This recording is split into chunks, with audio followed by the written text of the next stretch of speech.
Okay, we are live. Hi, this is William Ramsey. Welcome to William Ramsey Investigates. On today's show, a very special guest, returning guest. It's Austin Picard. We've done a number of shows. I've been on shows with him, or he was supposed to be there. Wasn't feeling well on Jose. No way, Jose with Callison. But we've done a number of shows. One of my most listened shows was a show not a lot of people in the Western world know about, but that is about the Solar Temple, which is really a bunch of kind of French-speaking stuff. But that's one of our listened to shows. And I think I was supposed to talk to him about the Knights of Malta. He didn't make it.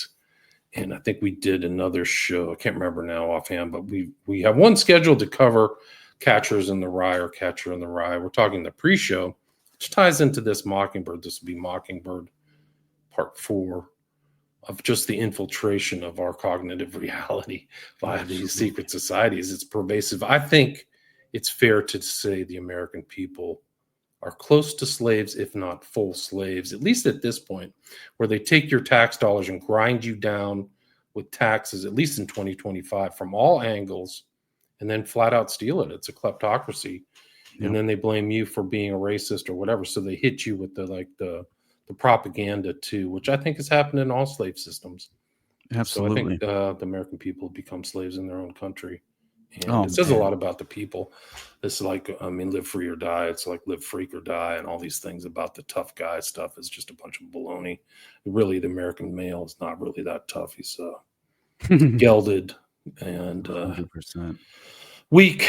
And that's just a sad truth that we all have to deal with. But we can talk about how it happened, because I don't think the frog was boiled overnight. It's a slow grind, decades and decades. Of pure propaganda going into the school system. I talked to John Kleincheck yesterday, and that's just another example of how they've just, you're born into a matrix. There's absolutely no doubt about it. And the corruption is off the charts. Like we spent like 15 minutes talking to pre-show about so much stuff going on. Just this Epstein, I don't know what you call it, the fake rollout. The goof rollout. And it's interesting too, Austin, is that it wasn't that, but how they primed the public. There's going to be this great revelation, and everybody's excited, and then all the other influencers are on board in concert, like the mighty Wurlitzer, a different Mockingbird event. Like everybody's excited. Okay, and then they roll them out. They're at the White House. All these alternate media people. And they walk out with their binder and they're happy. And there's pictures. They got the pictures for the chumps out there in the national. And then people read through it and they're like, "What the funk? What is this? This is all redacted." And I've studied Epstein 5 years ago when it all happened, or 6 years ago. National security reasons, there, William. Right. That's the old excuse, right? It comes from both sides. Like, national security. They had every excuse in the book. We don't want to reveal the abused people, blah, blah, blah. Well, some of that stuff, they redacted stuff on the phone book that has already been disclosed. Like, you can find an unredacted black book. It's embarrassing for the entire administration and all these other bums and all these lies, and all these influencers are just a bunch of chump. Like, they're lying. Like this guy Posobiec and Candace Owens and Cernovich.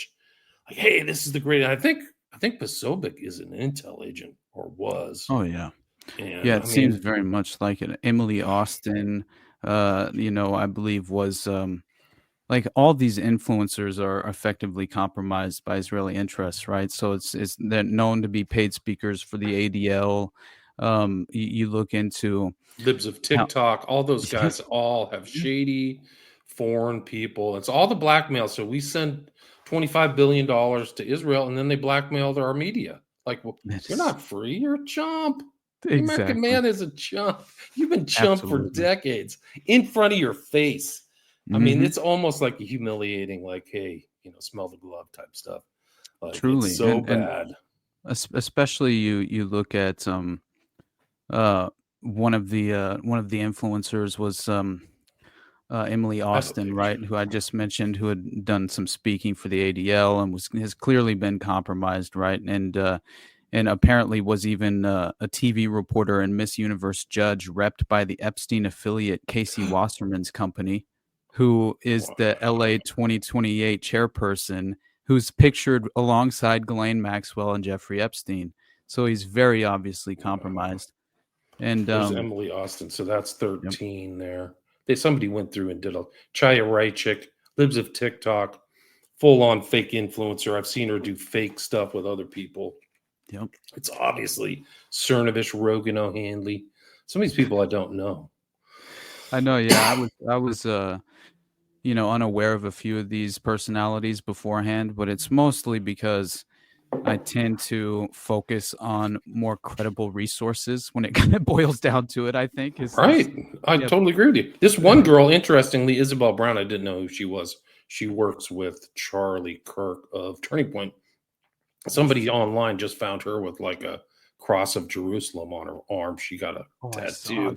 So like the Knights of Malta, the kind of old Crusader thing is rearing its head. It's incredible. Like the past is present. But I believe Jessica Reed Krause was invited to the White House as well for the Epstein binder. And if you House remember, Inhabit, I think that's what her thing is. Yeah. She wore like a Free Ghislaine t-shirt, like legitimately. And but by the way, I think Laura Loomer exposed that. But do you remember Isaac Cappy? Yes. Yeah. Now I'm not sure your thoughts on him. I've not done a deep enough dive to really assess the credibility of Isaac Cappy, but I know that it's a very strange story from the outside looking in. Just loosely affiliated with the details, it seems like something is very strange in regard to how he died and what he was attempting to expose in certain ways. But some of the claims didn't seem to come correct with legitimate corroborating evidence. But it very much seemed like it was at least in the realm of reality in regard to how these this, as they say, the deep state, right? How it functions. And I think that it's kind of crazy because I just went on with Jose on Tinfoil to talk with Sam about Gladio, and we kind of presented it as this private intelligence, like this international private intelligence network that was essentially implemented and formed post World War II through the Nazi rat lines, but also through these stay behind networks that were very much rooted in these well-represented nations that tie directly into NATO and the United Nations. And clearly, it's very interesting because you find that there are these overlapping techniques utilized within the context of it, as far as like, let's say using, private front corporations like Wackenhut is a great example, right?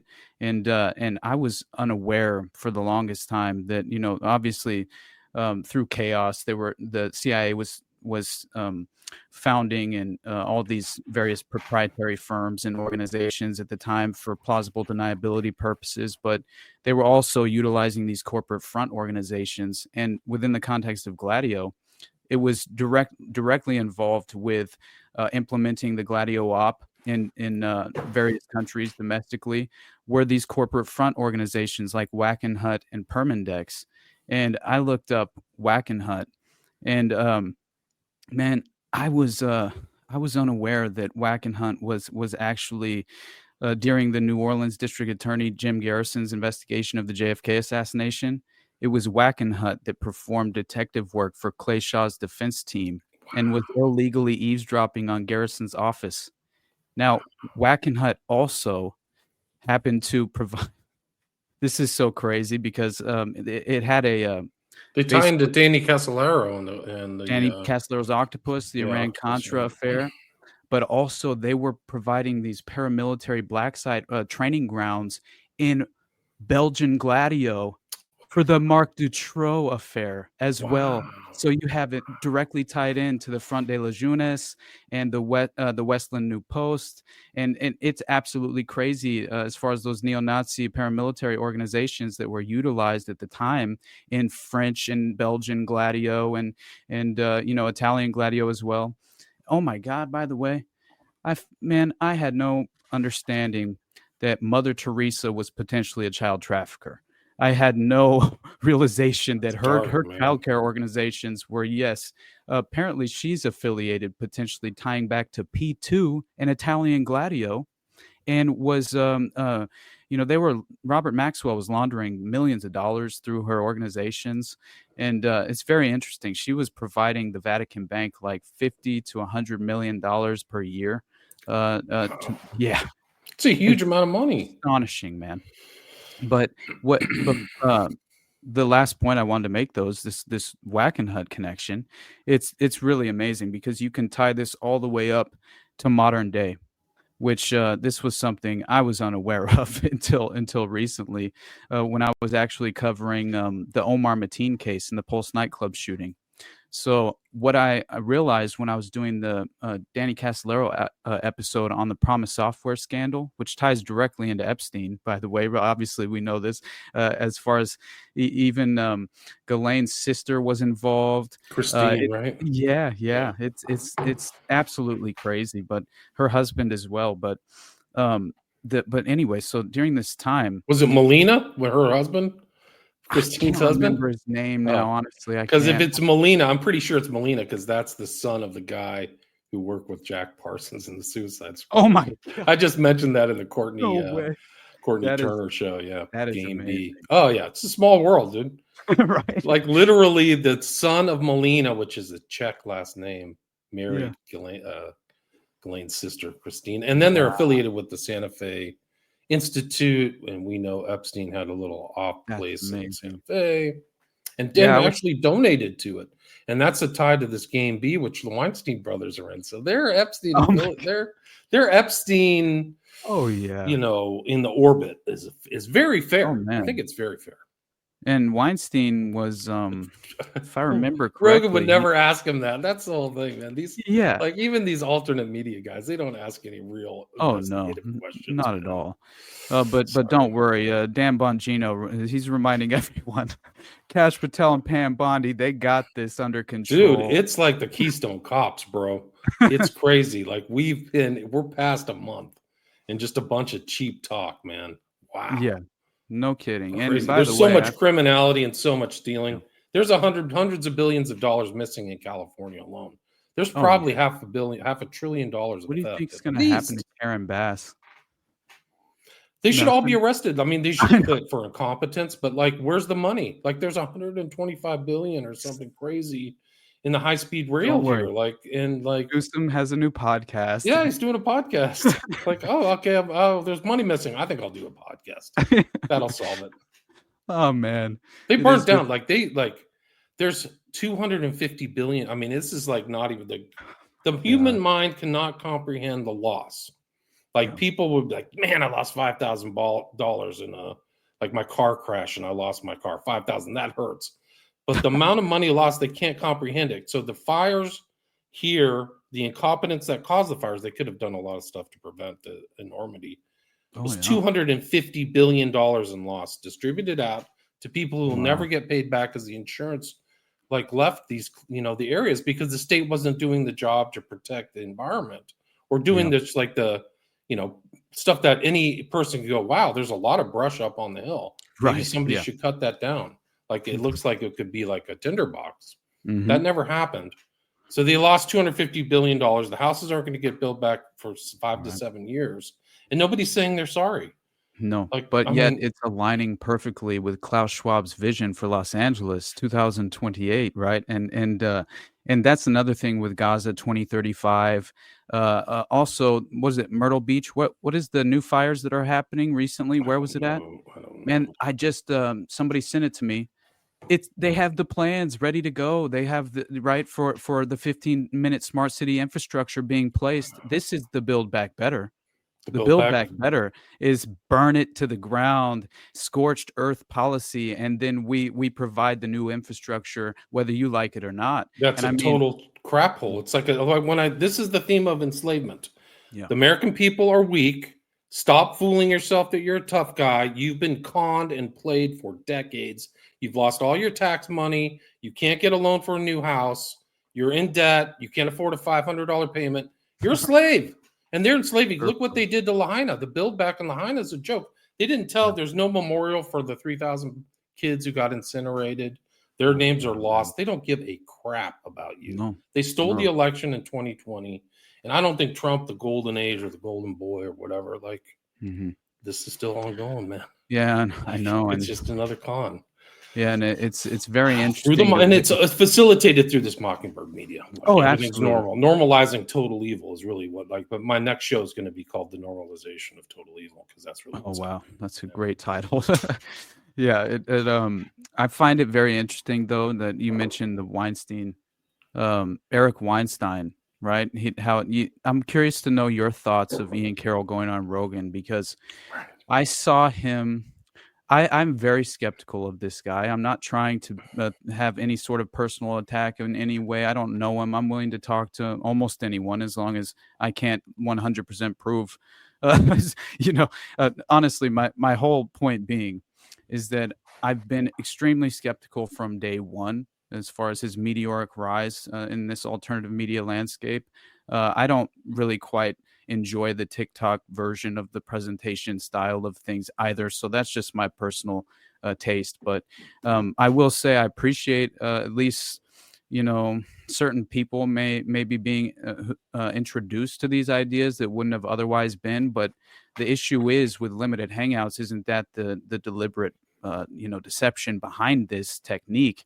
And then my ultimate, like, realizing when first of all, he shills Eric Prince's Blackwater phone. All right. That's very strange. Night of first of all, right? Malta. Yeah, here we go That's again. what I'm saying.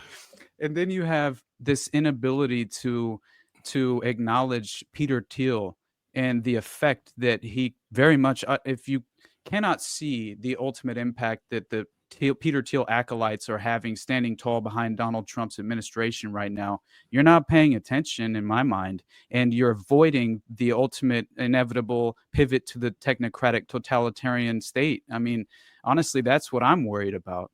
And you see the dystopian biometric health concerns, these new measures being implemented on the heels of all of this. It's like deregulation, but in the wrong way, right? It's like it's ultimately to benefit the pharmaceutical companies. So it's right. It's very interesting to witness. But you see the deputy director of HHS, Jim O'Neill. He's a Peter Thiel acolyte. He's a Peter Thiel associate. Yeah, and he's attempting to essentially bring in this new deregulatory paradigm that would allow the pharmaceutical companies to just pass through these vaccines that are essentially untested. And it's like, you talk about dystopian biometrics. I mean, we're heading there on the fast track, and it seems. And I'm worried that potentially someone like an RFK Jr., who I view as being compromised by sexual blackmail in the Epstein network, I honestly think that his wife discovered his perverted sex diary and then allegedly hung herself. And so I'm very concerned about the reality behind. And I'm not saying that he's never offered anything of value. I bought his book on Fauci. I've said many times, and I enjoyed that very much. But to see, HHS shilling for the MMR vaccine when I know that he's aware that it's directly linked to potentially causing rises in autism in young boys, it's like man, I don't know. I'm very skeptical. But of course, at least today, there was an announcement claiming that HHS, I believe, or maybe it was just American CDC, I can't remember. There's allegedly going to be a government investigation into vaccines causing autism. I saw that just come out today, actually. So that's something positive, I guess. But at the same time, I'm very skeptical. I will say that, right? And so seeing like these individuals be mentioned on this Ian Carroll, episode with Rogan in a positive light, non-critically, right? Exactly. So you've got these Thiel and Prince are buddies. So why are they being mentioned? Who is paying Weinstein this guy Carroll? Right, and Weinstein. These are all people who are very suspect. So why is this happening? And where's Carroll getting paid? Is he like all these other influencers? Like Candace Owen was created. Like she didn't come from like an authentic research or journalistic background where she has books or writing or something like that. She's like a news celebrity, really. Mm-hmm. She's done some decent work, but like her of like Cernovich and all this, she has no clue what she's talking about. She's never done the reading herself, man. And no way. Are you are you aware of the details behind all the weird claims of sexual abuse by minors with tied to Andrew Tate? Are you aware of any of it? Because I Yeah, I haven't. mean, I Yeah, I think haven't he's really admitted gone down. it. Yeah, that's I what I think you thought. can prove that he had like his streaming business was Hmm. like he had a young girl there who was 15. And there's like 6 claims of either sexual assault or rape in England before he went to Romania, right? And Wow. all these people are with him, like all these big names in the so-called alt media, Yeah. Jones, Carlson, Candace Owens, all giving him a Hmm. free ride. They're trying to raise money because like the legal system's different in the UK. It's Yeah. still kind of run by the king, believe it or not. Hmm. But you need to have money, and then you're liable for certain things. If your suit doesn't go through, you can pay Yeah. the court fees. But they're trying to raise money so they can take to court in civil court for Wow. for so-called sexual abuse claims. So there's a lot, and there's a lot of trafficking issues. And this That's what I guy's not a thought. pleasant guy. He has a Yeah. huge following of like incel types, Hmm. but he like admitted like the girls will latch on to these poor guys, Yeah. and the poor guys think they're talking to the girl, and he's admitted to coming in behind and like getting him to pay tons of money. That's why he's rich. Wow. It's because That's so he's admitted to being a stone cold hustler, crazy. hustling these guys, and the guys are thinking they're talking to this pretty girl. It's not good. Wow, that is Yeah. so crazy. He's admitted that, and like these are like admissions in court. Like you go, Mhm. it's Exhibit A. Here he Yeah. is. There's another thing where like he's beating up some woman. Like that's the whole Mm. thing about the astonishment of these alternate. Something else is going on with all these guys, Absolutely, man. and It's that's so why I see sketchy. the Sean Ryan and Sarah Adams types and right, and I mean, you can't and then, of course, these Epstein influencers with Cernovich and the like. I mean, this is the oversaturation of the alternative media landscape in order to Huge misdirect, Mockingbird. Yeah. these I think desperate I individuals. I thought that Cernovich had a Teal connection too. I got to go back and look at that. A lot of these guys are financed by like Mercers and weird names, the people who are Mhm. super wealthy that they never disclose, and people find out about them later. Like it's really crazy. Oh, But but don't worry because Pam Bondi is launching an investigation, surrounding anti-Semitism on the University of like California that's the campus, so priority. That's the priority. exactly. It Meanwhile is so crazy. This is not Mhm. stopping. Like this is just No. off the charts. It's so disturbing. The whole like Ryan's another guy, just like Carol. You got to put him in the same box. Like, Mhm. how did these guys get on there? How do they getting? I mean, Ryan, he shot to the stratosphere like Carol, Oh, yeah. and how much are they telling? That guy who he had on, Chris Bledsoe, is a stone cold Luciferian. Oh, UFO yeah. of God is like one of the most sacrilegious, Gnostic, evil things I've ever seen in my life from a Mhm. theological perspective. It's like on par with Alice Bailey and Barbara Marx Hubbard type stuff. And he Wow. had him on, and that's what he's promoting. And you can watch these interplays. Like he just shuts up. He never says anything critical or like, well, you really think that? Or isn't this like burning tree a symbol of Lucifer's not gift of knowledge to Yeah, no humanity? kidding. Like, come on, man. Like he My doesn't say god. anything. That's what it is. That's the whole thing that goes over most, like probably 90% of Oh, people's yeah. I minds. forget what's the film production company that has the long winding road to the tree struck by lightning, the tree of knowledge or Frankenheimer something. or what Yeah, was I think it was, it's not yeah. Frankenheimer, Which it's by the yeah. Wurzheimer or whatever. Yeah, I Which, by had the that. way, you mentioned Frankenheimer, that was Manchurian Candidate, right? Yeah, yeah, that's what Yeah, oh my gosh. I pulled this long form article about Mama Cass Elliott's death and a potential, alternative motive behind the Sharon Tate murders. And it is very interesting because there is a sort of this direct line drawn into even Operation Gladio being a part of it. Also, Alexander Butterfield being directly involved with Mama Cass at the time, which you consider his connections to Alexander Haig and the takedown of Nixon at that time as well, because Butterfield was the individual who was named by um, Bernstein to or Woodward to he was named to as far as like needing to be the primary individual that was brought in by the task force investigating the Watergate, as far as the Watergate committee at that time, right? It was Woodward who told them multiple times that Alexander Butterfield should be their priority, and he was the only individual who could reveal the taping systems existed. And so that was the priority. I think that was a part of the plan as far as the deliberate deception there. I found it interesting that he's directly tied in with that story. But yeah, it gets very strange because it practically ties in, what's his name from the Beach Boys, Dennis Wilson, his death, and it explains how that was very suspect as well. And that, yeah, it seems as if Mama He was Cass just walking at the pier and fell yeah. in the water. This Oh my young God. athletic guy fell in the It's water and so drowned. crazy, man. Yeah. It really is. But yeah, that was oh yeah. I had a final point that I totally lost earlier about Wackenhut, and then we'll finally dive deeper into Mockingbird and get into what I'm supposed to be talking about.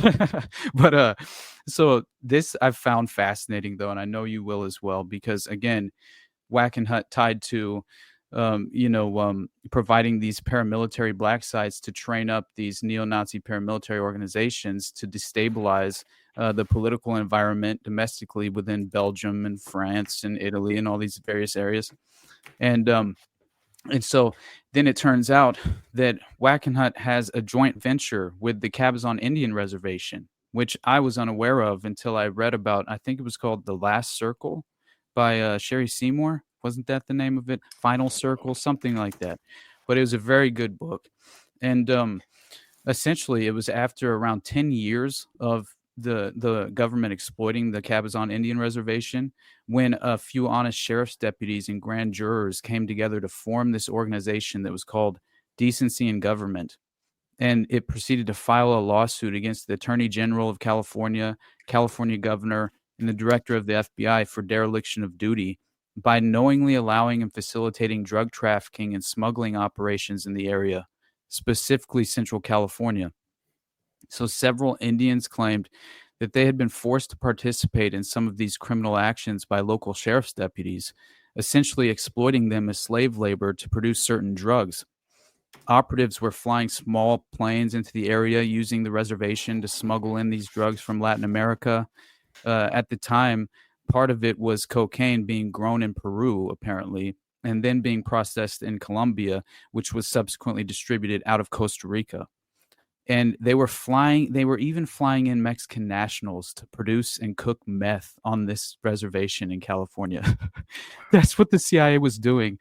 And Sherry Seymour traced this all the way back to an organization in Fresno called The Company, which was comprised of about 300 former military personnel and law enforcement officers. And they were importing billions of dollars of narcotics from Latin America. They owned ships, airplanes. They were performing mercenary operations and gun running. All of this was essentially published in San Francisco Chronicle in 82 and 83. Yeah, that's the long road. Yep. Jerry Bruckheimer. There you go. Bruckheimer. Yep. Yeah, it's just exposed to hardcore Luciferianism every time you watch that, dude. Absolutely. Yep. Anyway. Yeah. But there had also been this joint venture between the Cabazon Indian Reservation and Wackenhut Security Corporation to develop esoteric weapons like the railgun and even included biological warfare. And so the Wackenhut Corporation, originally founded in 1954 in Coral Gables, Florida, by George Wackenhut and three partners who all happen to be former FBI. And in 83, Wackenhut's 3-year, $81 million contract at the Savannah River Nuclear Weapons Facility in South Carolina happened to be the largest paramilitary security contract ever awarded by the U.S. government. Wackenhut outbid 18 other bidders to win the contract and brought in 460 uniformed security professionals and 50 administrative support personnel as part of just this single contract. And then by 2002, the company Wackenhut was then acquired for $570 million by this Danish corporation Group 4 Falk. Itself then merged to form the company G4S in 2004. In 2010, G4S Wackenhut changed its name to G4S Secure Solutions with its American region headquarters in Jupiter, Florida. Now, it just so happens that on June 12th, 2016, Omar Mateen, who worked at G4S from 2007 until his death, committed one of the largest mass shootings in United States history. I found it so crazy that the original statement made that then James Comey, FBI director at the time, would go off and run with, as far as his connections to Al-Qaeda, all of that stemmed from his colleagues at this G4S Secure Solutions Wackenhut Corporation, which has deep ties to Gladio.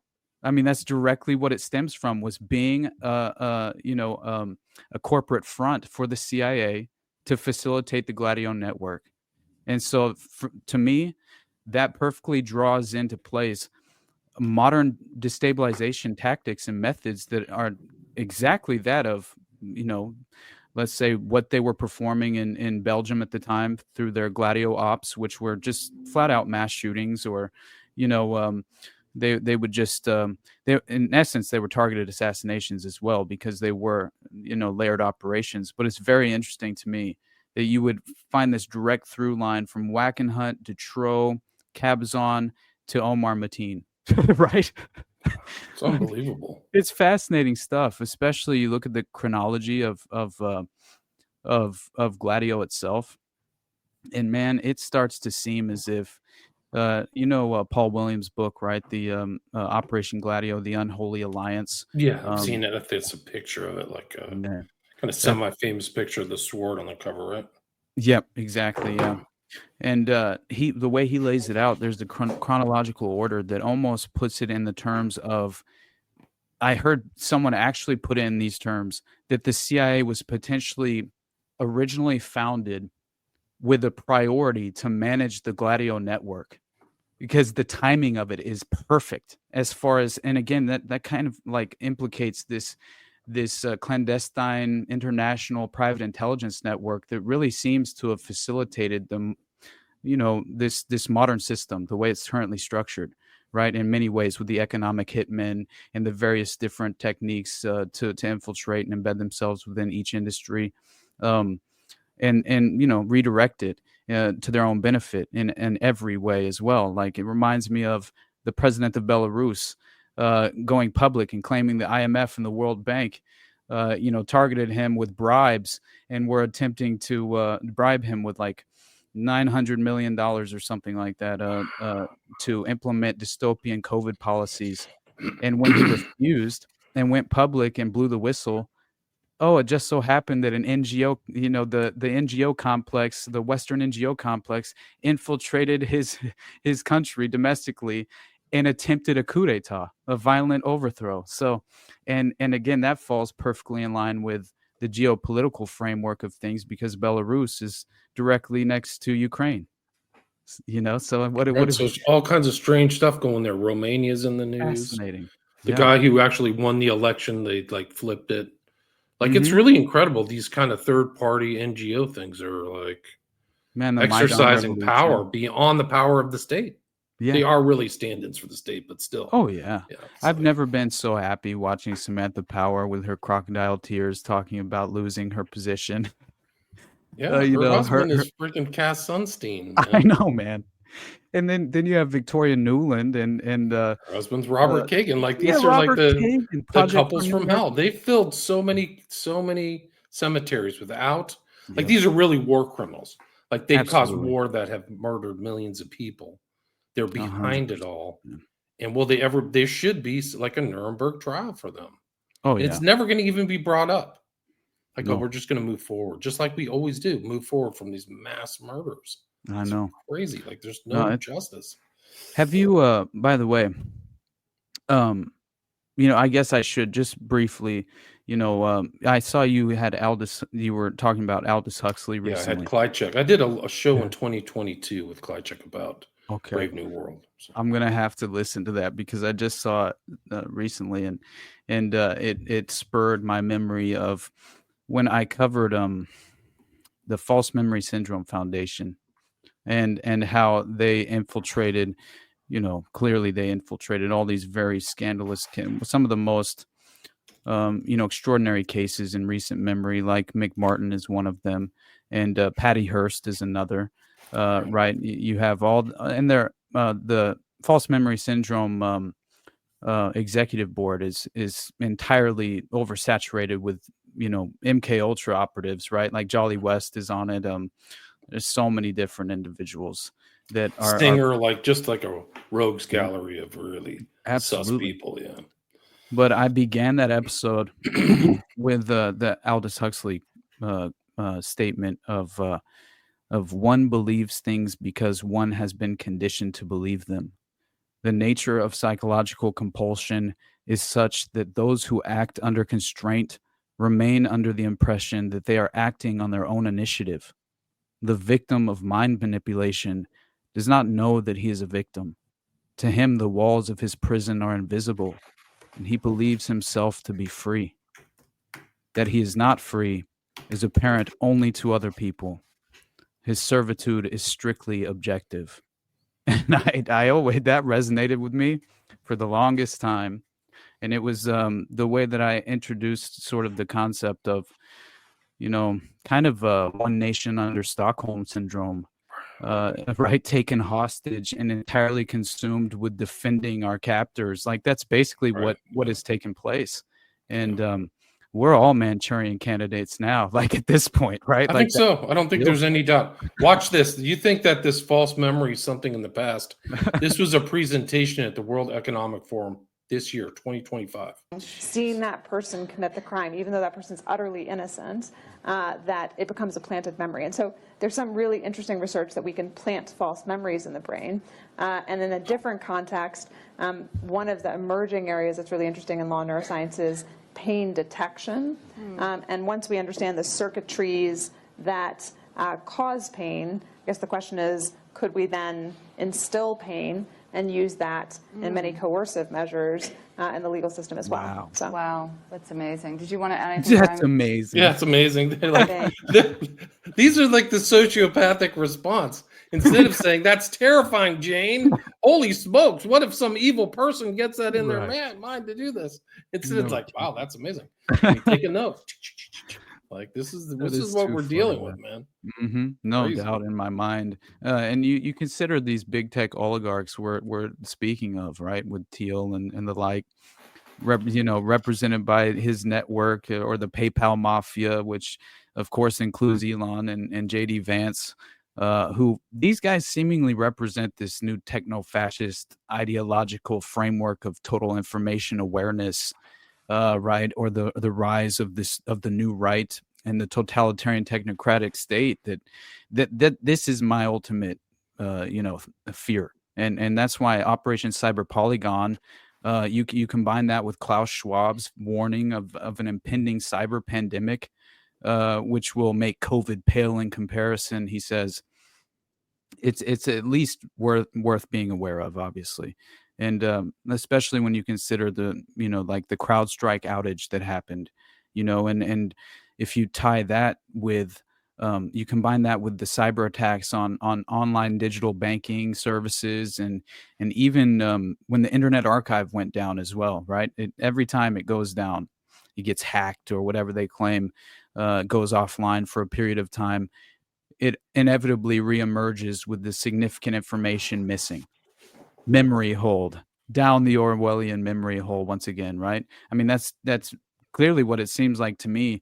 And I remember I had brought up the Covert Action Information Bulletin before, because this was, I think, Ramparts magazine before Mockingbird operatives targeted it, the publication, and then essentially blackmailed the members of the publication until the publication was destroyed. And that was all because of their, as far as just what Ramparts was attempting to do was, of course, provide accountability to the intelligence apparatus, which was a huge problem for them at the time. I think it was specifically with Guatemala, or I'm trying to remember. It wasn't Chile. It was anyway. It was one of those. I'm trying to remember now which regime change operation it was, but they all start to blend together after a while. Right. You know what I mean? Which wasn't a regime change operation. Hmm. But they're all there. Exactly, and that's why it's interesting because this narrative, we're taking down the deep state, that seems to be surrounding a lot of more of the naive crowd who are, let's say, just blindly supporting the new administration, which that's always my, I think it's I understand, you know, being optimistic and holding out hope, but there's a certain line that you have to draw when you're aware of the fact that as far as the deception at play here and the political theater that is inevitably always playing out in front of us, we have to always remain skeptical and only attempt to provide accountability and hold power accountable, because otherwise, right, like, you're just, I think, being placated by various you know what seems to be like limited hangouts, which is exactly what the Epstein, transparency was, right? It was false transparency. It was to kind of placate both sides of the political spectrum ideologically, got what they desired out of this. I would say that is actually, I would say on the right, you had a little bit more of a negative reaction for even supporters of Trump in regard to, but guess what? The narrative is so layered that, again, like you had mentioned, we were primed for this.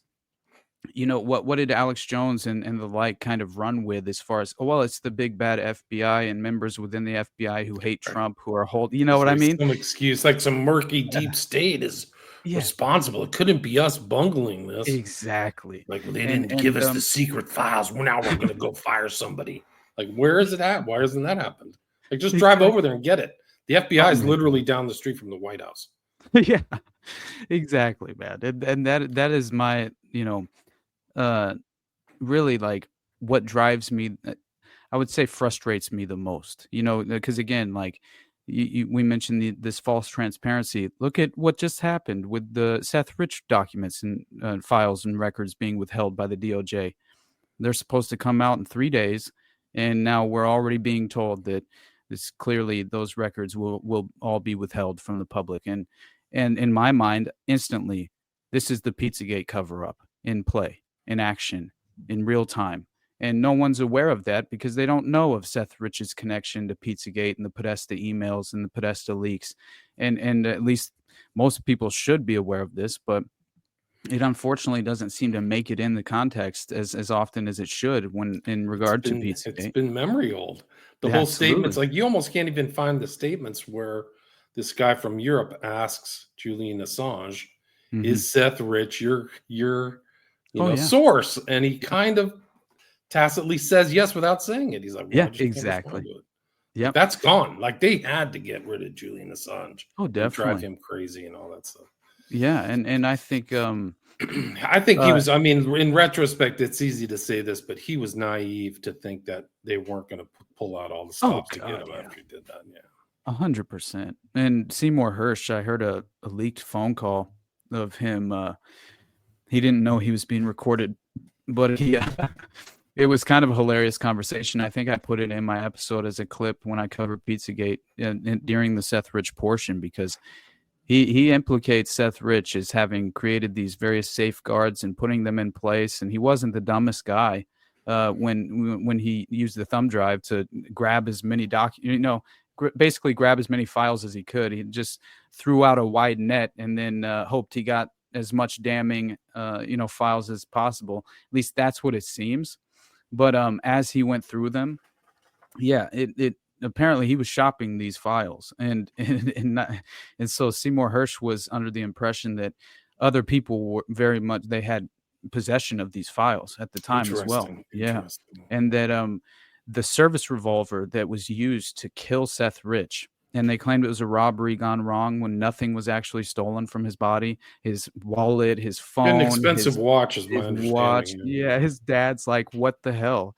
This isn't what happened," and apparently nearby where Seth Rich's body was found and he was killed had been an investigator's car from the right local authorities had been broken into.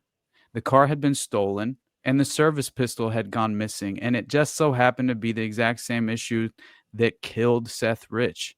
So it's very interesting to kind of witness. That would be a plausible way to kind of cover your tracks if you did target and execute an individual for attempted transparency or something of that nature. Somebody broke into one of our cars and stole it. Oh my gosh! Yeah, Wow, yeah, what exactly. a shocker.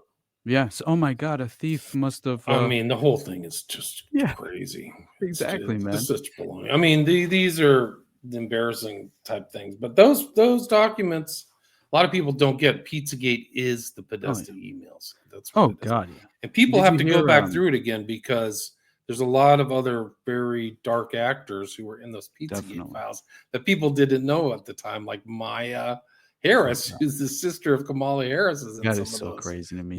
With Hunter Biden, who's oh my God, yeah, who's at pizza? He's at the Comet Pizza. And wow, so like those documents are a lot like Hunter That is Biden's laptop crazy. being shopped, and there's a lot going on. Those lawsuits are still going on, by the way. I think that Hunter is trying to sue the guy who put out the book on the Hunter Biden, not the woman who published the book, the laptop from hell, but the guy who actually put it out and showed how many like simple regulations that the guy's breaking of sex trafficking and theft, and they're not prosecuting. Like the system is so beyond corrupt. That is That fascinating. you just cannot even comprehend it. Yeah. I actually talked to the guy who put it. I wanted to read it. I wanted to read the book that the guy who's Schmidt or something had a German last name. I wanted to read it. He didn't give me permission, but that's the other thing is like the most potent thing you could do about this information is put it out there, much like Julian Assange did, because then people can just read it at their leisure and make connections that other people can't. Like, oh yeah, I don't know. Anyway, definitely. I know. What did you think about the Andrew Breitbart connection to Pizzagate? Because I always found it very interesting how he said Podesta was running a sex op way before Pizzagate happened. Like this is like he 100%. Made some tweet. Yeah. Before his controversial death as well, which is very interesting. In 2012, right? He was and he was 44? Giving a speech in DC, and it was at CPAC, I believe, when he made that statement, claiming he had video evidence that would end President Obama's political career, and the coroner who conducted Breitbart's preliminary autopsy, he conveniently died within hours of the released report from what was declared arsenic poisoning. Yeah, like, so here's a medical doctor. Oh, this is arsenic. I guess I'll take that for sport. He's literally passed through medical school. My God, doesn't man. know what poisons are. Give me a break. Exactly, yeah, I mean, and in California, of all places, like if you want to get a crime covered up in the California, it's a perfect place to do it. Like, which, what was by the guy whose bomb blew up here, Hastings? They conveniently blew up his car and took his body and just cremated it right away. Like, car crash. It is the most ridiculous thing ever. Especially, man, reading The Operators. I love that book so much, and it's a short book. It's so easy to read. The Michael Hastings book, where he outlines that's what was inevitably resulted from the Runaway General, that Rolling Stone piece that he wrote on McChrystal, right? Who ran JSOC when Pat Tillman was friendly fire to executed, right? Yeah, I mean, and he ran that. Well, that's what they said. JSOC. They said, I mean, friendly fire. Yeah, he was more like a frag. He was talking too much, and that's exactly, this war's bullshit. This thing is not, what the heck? This is what I was told.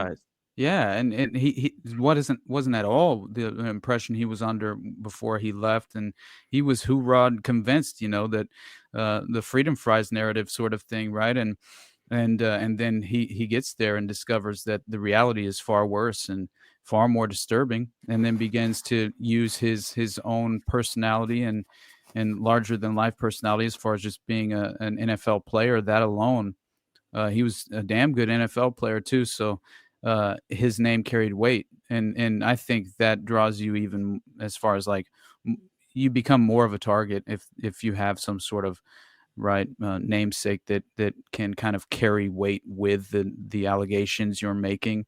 But it's interesting that we mentioned the that doctor's arsenic poisoning event, because I had brought up Mama Cass Elliott, right? And that strange connection to Watergate and potentially the Sharon Tate murders being a part of like this mind control drug that was being facilitated and distributed through that area by Mama Cass's connects, who were apparently she must have fallen in love with her handler, is what people are claiming was the potential case, and that this operative actually killed her because they claimed she choked on a sandwich while laying like down on her back and like with her feet in the air, and also claimed that she had no drugs in her system, which is completely ridiculous. And it was Dr. Keith Simpson, I believe was his name. Yeah, Dr. Keith Simpson. He had an explanation for the death of Mama Cass. And that wasn't the only disingenuous moment in his career as well, because this guy, his opinion concerning another mysterious high-profile death happens to be connected with heroin smuggling as well. And knowing the Jeffrey McDonald case, which I recently covered from the Fort Bragg murders from 1970, like 6 months after the Manson murders took place, very eerily resembled the Manson murders as well, with the claims of the 4 different individuals there chanting with candles. Like Helena Stokely was one of the individuals allegedly, and she was chanting "Acid is groovy, kill the pigs," and it seemed to have been potentially a what do they call it? When it's the priority was the pregnant woman, right? So it was a ritual sacrifice. Yeah, it was exactly. So what you it don't was. think that? Do you think that he wasn't involved? Huh? You think that story was true? Man, I'll be honest, man. After going through, and I'm curious to know what you think of the credibility of Ted Gunderson, because talking with Tanya Yaki, she seems to really trust him after speaking with him personally many times. I know that he very much, you always should remain skeptical and never entirely trust someone like Ted Gunderson with his past. But every time he's come up throughout the course of my research, I haven't found reasons to call into question the legitimate credibility of what he has put forward as let's say with the finders. He claimed that the CIA, the finders were a CIA front established in the 1960s, and members were specially trained government kidnappers with top clearance and protection in their assigned task of stealing children, torturing and sexually abusing them, sometimes involving them in satanic orgies, bloody rituals, and murder of other children with the slaughter of animals.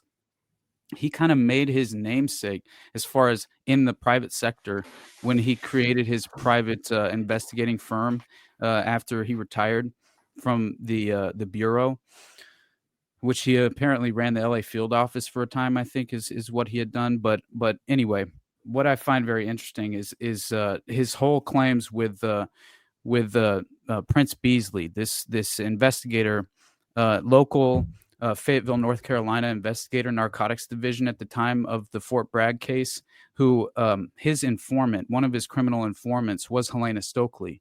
And I found it so incredibly convincing going through the documents, and also watching Helena Stokely give her statement to Ted Gunderson. I think she was a member of a chapter of the Process Church of the Final Judgment in Fayetteville, North Carolina, and that they were a part, because there were named individuals who were knowingly a part of the Process Church, who were actually involved in that local coven. And I think that this potentially was, what turns out to have been Helena's initiation into the cult that night, potentially, because she had been this criminal informant, not only for, Fayetteville PD, but for the Army CID and the military police. And so she had been facilitating the local drug trafficking of the heroin coming through Fort Bragg at the time, through the cadaver connection, which Prince Beasley also says was there were compromised individuals in the leadership positions of the local Fayetteville PD, as well as the CID at Fort Bragg, and they weren't only using Fort Bragg; they were using other military bases at the time, to traffic these and distribute these drugs. But they were compartmentalizing this. It's very interesting. It seems almost like Jeffrey McDonald was a thorn in the side, because essentially they called him the Golden Boy at one point, I think, even and I think he potentially was going to blow the whistle on the drug trafficking that was happening there. But I'm not entirely, I will say that when you read through, right, the potential occult black magic and malevolent satanic blood sacrificial ceremony that they were conducting that night, and how the CID refused to honestly investigate the murders due to this apparent large-scale drug trafficking, that was being facilitated through Fort Bragg and domestically. And then you have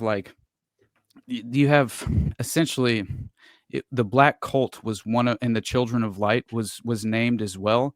But it gets far more interesting because there was one man, because 3 separate perpetrators who were present or participated in the murders ultimately confessed.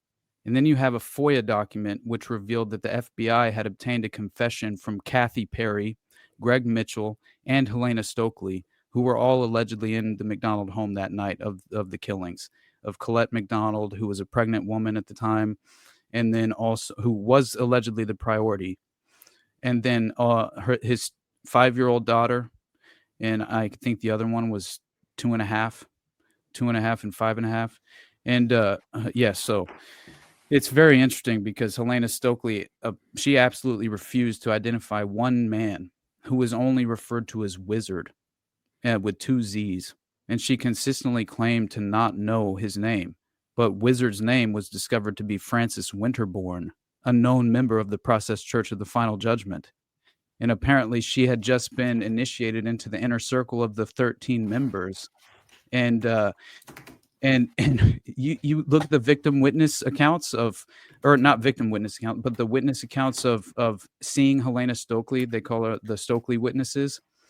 All of this was withheld from the jury, withheld from, as far as there were threats made privately to Helena Stokely by the prosecution that if she went public or mentioned any of this, what she allegedly told, the prosecution behind closed doors, which she also told the defense, which is why the defense claimed during the court hearing, this isn't at all what you told us. They try and call her character into question because she essentially lied to them the day prior. But then she later on tells individuals that know her personally that she was threatened by the judge. And then years later, a memorandum comes out by one of the officials who were in the room with the prosecution, with Helena Stokely, and claimed that he heard the prosecution. I forget his name now, but he heard him threaten Helena Stokely that if she actually talked and told the truth about what happened that night at the McDonald home, that they would send her to jail for life for murder. And so she just started lying. It's very interesting because I looked even further than that, and I found out that there's one of the members of Jeffrey McDonald's defense. Man, he's actually a member of the Process Church as well, and another one of his attorneys. And not only that, but it turns out that he actually helped incorporate. First of all, he was a member. I think his name was John Markham. I think that was his name. But he was a member of the Process Church in Boston, and he helped incorporate the new chapter in San Francisco, which is where they directly crossed paths with Charles Manson and influenced him, which I found fascinating again because you have this direct resemblance of the Manson murders in regard to this, damn it, I'm trying to remember the specific term for fertility death ritual. Damn it, that's the term that I was looking for. That it was very much seemed to be a fertility death ritual taking place, and especially when you consider that members of the cult were responsible for distributing these drugs up and down the East Coast from New York to Miami through what became known as the Cadaver Connection including heroin being smuggled through the dead bodies of GIs coming back from Vietnam. And I found that very interesting as well. And but anyway, I am under the impression that this very much seemed to have been targeting the firstborn child, because Helena specifically claimed that the firstborn child is also considered to be top of the list in regard to the actual blood ritual in the context of the belief system of the group itself. But yeah, I really do think that, you know, there's much more to that story. And when you look at what Prince Beasley claimed, it starts to kind of like form one of the most extraordinary potential miscarriages of justice that ever, you know, that I've ever been exposed to, I would say. But anyway, so yeah, it was, what was his name? The other, John Markham, that was his name. All right. John Markham was the other attorney for Jeffrey McDonald, who happened to be a prominent member of the process. And he even acted as attorney for the church and drew up the incorporation papers for the San Francisco branch. So in 1977, he had served as the agent of the Process Church in San Francisco, where it was opening the branch. And then also he was running the, what was it? The Magical Child thrift shop in upstate. Yes, he was a part of that. And it honestly, man, knowing that, as well as it ties to Berkowitz, Lavenda, the whole squad. Yeah, exactly. Yeah, his name was Herman Slater. Okay, you can trace that with Detective Jim Rothstein, who claims that he followed that through to the Interstate 9094 killings, and he tracked that through to Smiley Face Killers, the Jacob Wetterling case, which he claims was directly affiliated with the Johnny Gosch kidnappings and what was to be known as a paperboy fetish at the time, where this, elite, local, I forget which of the individuals was, I don't think he was ever named, but there was basically it was in April of 2005 where information was received from a source who stated he had been a field analyst for the CIA. And the source stated that as a result of the Johnny Gosch kidnapping on September 5th, 1982, he and 19 others were assigned to do an investigation to make sure that the CIA, or a rogue element of the CIA, was not involved in using children. The fear was that foreign intelligence operations would classify them as a bunch of pedophiles. The source stated that he was selected because of special qualifications he had, which would allow him to penetrate this sinister subculture. Now, Johnny Gosch, of course, was the first of 3 similar kidnappings. And this is all with like the Oakland County child killer case connects to North Fox Island and Francis Sheldon, and also the Spartacus Network, which tends to also overlap with the Odyssey Foundation, which is the Dean Corll murders, which brings in John Wayne Gacy. Right. So I'm just like, man. So just a dark underground. Paskey, I think, is the name. Yeah. Name of the guy that ties them together is Paskey. Yeah. Oh yes, John Paskey or something like that. Yeah, pretty sure. And all 3 victims were newspaper delivery boys. The second kidnapping was Eugene Martin. Gosch and Martin were from Des Moines, Iowa. The third intended victim was a local newspaper delivery boy from St. Joseph, Minnesota. And this is interesting because I think it was St. John's. That institution, Catholic institution, was directly connected to the paperboy fetish and the Johnny Gosch connection there, because apparently St. John's was being used as a sort of providing cover and as a front, a cutout for child trafficking, essentially. And the CIA was deliberately exploiting it. And apparently there was an individual within the CIA who approached Detective Jim Rothstein about this, who I believe was even more recently the mayor of a city in Minnesota. I can't remember where now, but anyway, he approached him, and once he became aware of the connection to St. John's, he went to confirm. And once he did, he basically realized that he had to either entirely let go of this thread for his own well-being, or his own career, right? Effectively, which is essentially what had happened. Is that so? he just stopped investigating altogether, and Rothstein never heard from him again. But it's very interesting because, again, it ties in the human trafficking and pedophilia in Minnesota and North Dakota. And apparently it was always the CIA, as far as Son of Sam, Smiley Face Killers, Jacob Wetterling, Johnny Gosh. That's what Jim Rothstein claims. And he was a part of the New York State Select Committee on Crime at the time, which that apparently was also covered up. And you had officials within that investigation itself who were, their entire careers were derailed. They were either, what's it called? They essentially were demoted or just entirely moved into a separate. It was truly a great example of a cover-up taking place in regard to this 1982 investigation, the New York State Select Committee on Crime. But I think that strange connection, though, is very important because, how many people are unaware of Roy Cohn and his influence on sort of the Trump? way, on Trump, because where's my Roy Cohn, as Trump famously said.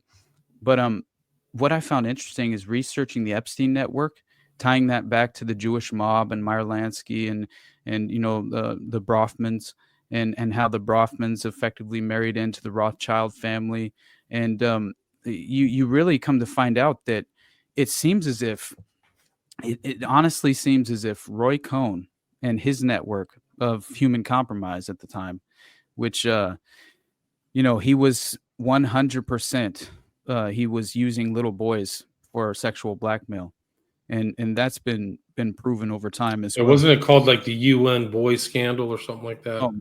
They were trafficking them to UN diplomats or something like that. And Tippy Richardson was a part of that one, I believe, as far as that being exposed.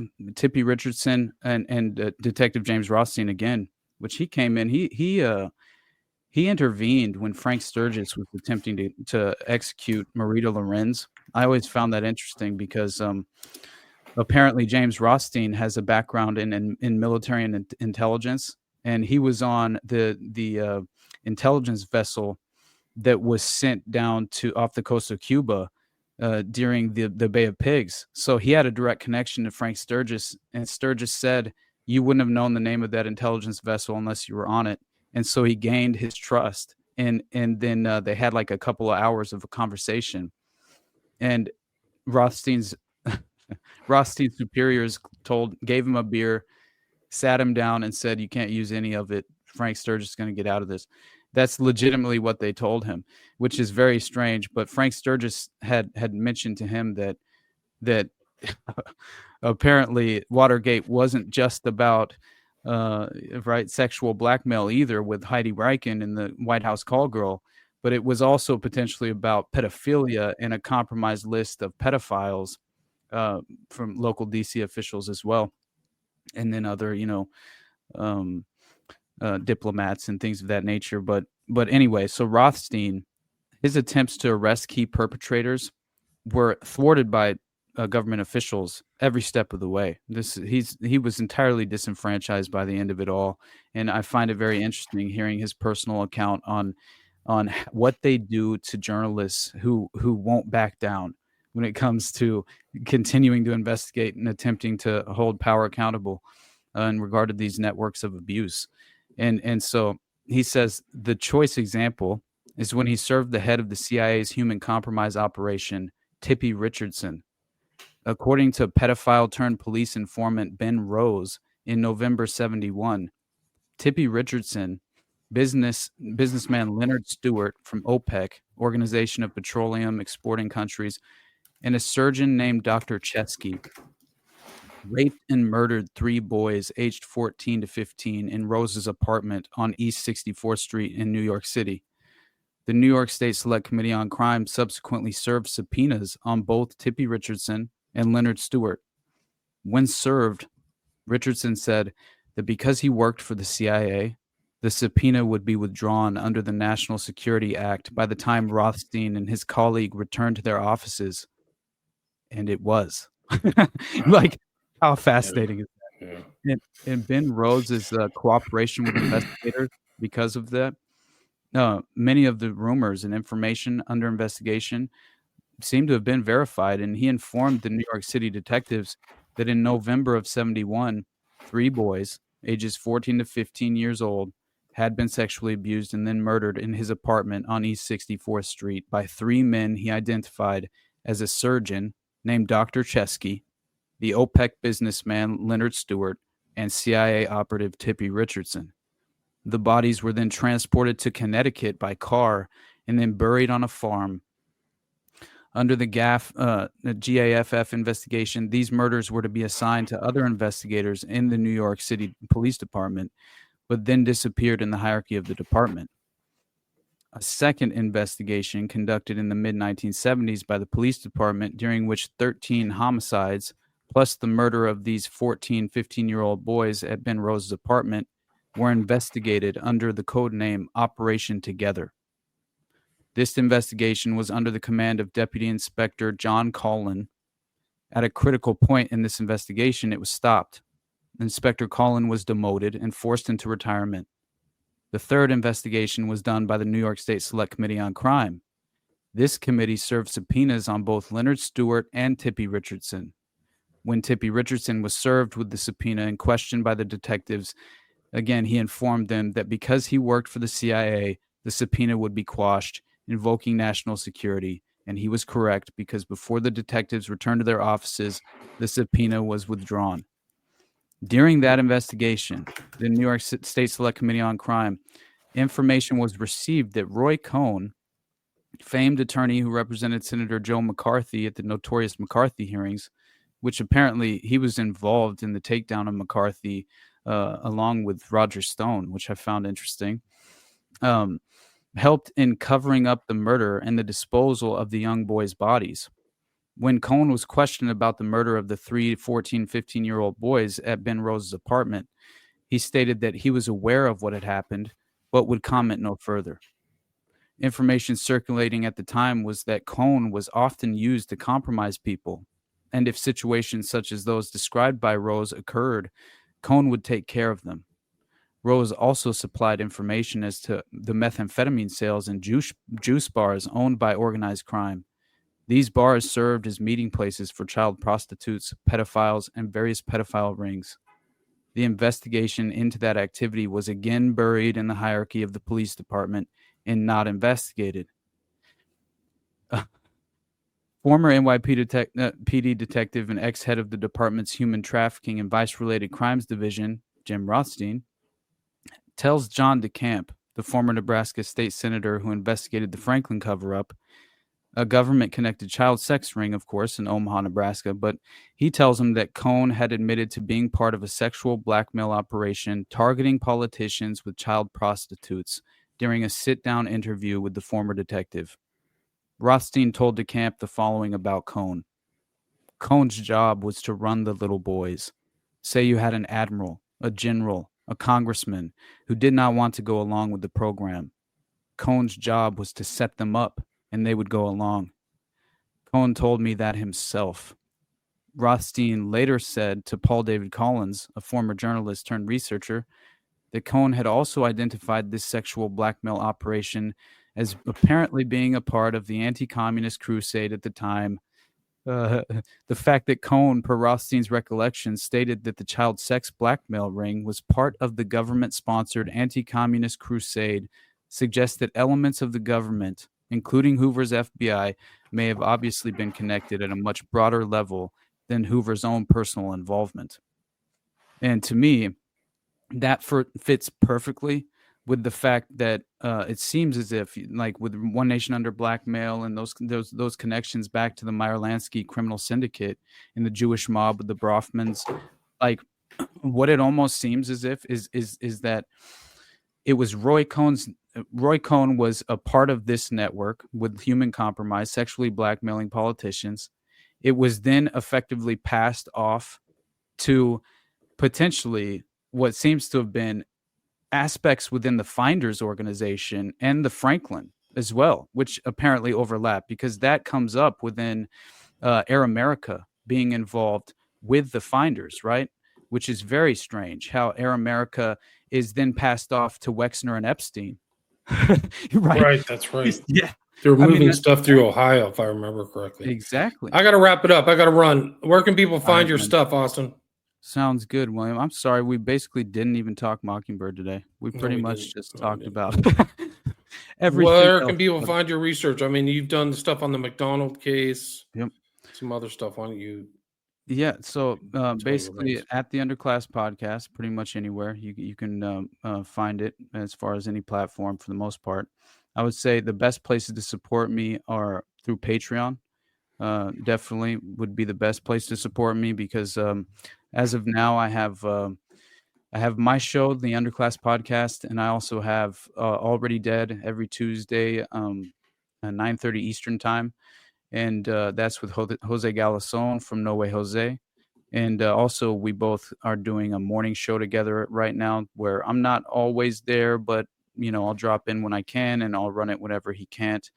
And then I have the reason Patreon I'm trying to plug that right now is because there's definitely an additional incentive right now.